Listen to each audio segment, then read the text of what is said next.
नमस्ते। हेमा फाउंडेशन में स्वागत है। आइए मैं विद्युत आवेशों और क्षेत्रों पर एक भौतिकी विषय के पाठ को समझाती हूँ।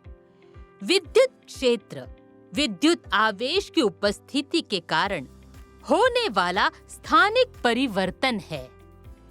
विद्युत क्षेत्र स्रोत आवेश और परिणाम आवेश के बीच विद्युत बल की मध्यस्थता करता है।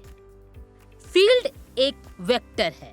परिभाषा के अनुसार ये धनात्मक आवेश से दूर ऋणात्मक आवेश की ओर इंगित करता है।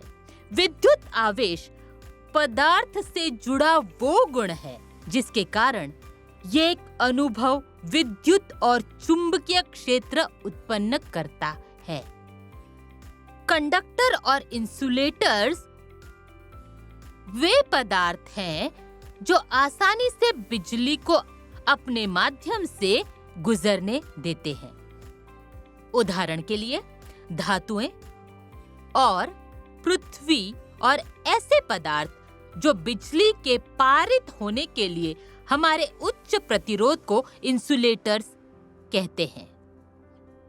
उदाहरण प्लास्टिक रॉड और नायलॉन। इलेक्ट्रॉन की पारदर्शिता घर्षण विद्युत का कारण है। विद्युत क्षेत्र एक आवेशित कण के चारों ओर का स्थान है जहां कण आवेशित कण पर विद्युत बल लगाते हैं। जब आवेशित कण एक दूसरे पर बल लगाने के लिए पर्याप्त करीब होते हैं तो विद्युत क्षेत्र परस्पर क्रिया करते हैं। बल की रेखाएं अलग-अलग आवेश वाले कणों के साथ एक दूसरे को आकर्षित करती हैं। विद्युत आवेश उप परमाणु कणों का वो गुण है जिसके कारण विद्युत और चुंबकीय क्षेत्र में रखे जाने पर यह एक बल का अनुभव करता है। विद्युत आवेश दो प्रकार के होते हैं, धनात्मक और ऋणात्मक। आमतौर पर आवेश वाहक प्रोटॉन और इलेक्ट्रॉनों द्वारा ले जाया जाता है। अब इसका शिष्टता मूल्य से क्या संबंध है?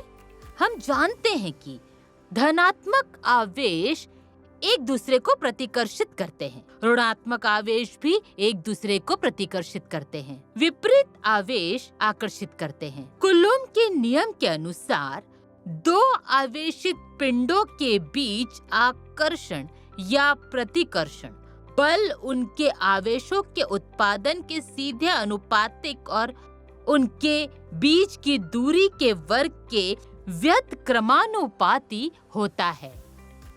जब दो आवेशित पिंडों के बीच की दूरी बहुत अधिक होती है तो आकर्षण या प्रतिकर्षण बल कम होता है और इसके विपरीत। इसका मतलब है कि दो आवेशित पिंडों के बीच की दूरी प्राथमिक रूप से आकर्षण या प्रतिकर्षण के बल को तय करती है।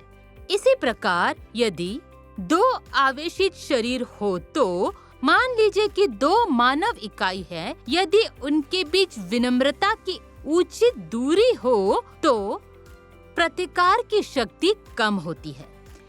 इसका सीधा मतलब यह है कि अगर दो आवेशित लोग लड़ने लगते हैं तो ये आदर्श रूप से अच्छा है कि उन्हें अलग-अलग रखा जाए और उनकी विनम्रता या एक दूसरे की कार्य कुशलता के प्रति सम्मान अच्छी तरह से बनाए रखा जाए।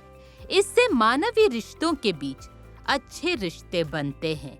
विनम्रता बनाए रखना व्यवहार क्षेत्र में सुरक्षित दूरी रखने जैसा है ताकि रिश्ते अच्छे बने रहें।